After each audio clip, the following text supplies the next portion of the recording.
আসসালামু আলাইকুম দর্শক। এটাতে আমাদের 1000 একটা সোলার হাইব্রিড অফগ্রিড সোলার পিসিউ। এটাতে যে চার্জ কন্ট্রোলারটা ইউজ করা হয়েছে এটা 50A সিঙ্গেল কয়েল, এবং এটা STM32 বেসড 16 মসফেট বোর্ড। এটাতে আপনার অটোমেটিক ডে নাইট সুইচ সংযোজন করা হয়েছে। তাছাড়া এটার আরেকটা বৈশিষ্ট্য হলো এটা আইডল মোড, তারপরে যত রকম সিগন্যাল আছে এলইডি সবগুলোই আছে। তাছাড়া আপনি এটা ব্যাটারি চার্জিংয়ের ক্ষেত্রে কখনোই ওভার চার্জ করবে না বা ওভার অ্যাম্পিয়ারে চার্জ করবে না। আপনি আপনার ব্যাটারির অ্যাম্পিয়ার মোতাবেক এটা চার্জিং অ্যাম্পিয়ার সেট করতে পারবেন ম্যানুয়ালি।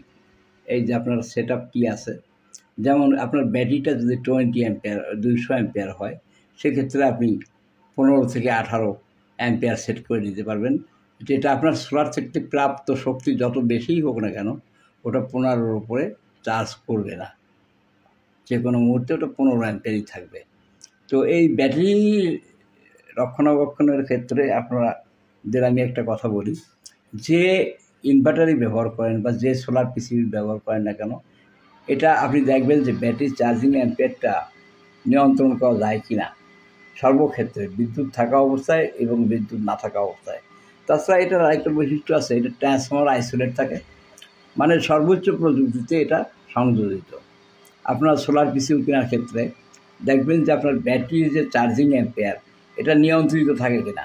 সোলার থেকে প্রাপ্ত সম্পূর্ণ অ্যাম্পিয়ার যদি আপনার ব্যাটারিতে ঢোকে, তাহলে আপনার ব্যাটারি ড্যামেজ হওয়ার সম্ভাবনা সবচেয়ে বেশি।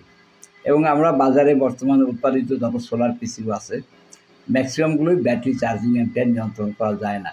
ব্যাটারি ফুল চার্জ হলে সে ব্যাটারিটা চার্জিং অ্যাম্পিয়ার কাট অফ করে দেয় অথবা একটু কমতে থাকে, কিন্তু ব্যাটারি যখন ডিসচার্জ থাকে তখন সম্পূর্ণরূপে ব্যাটারি চার্জ নিয়ন্ত্রণাধীন থাকে না।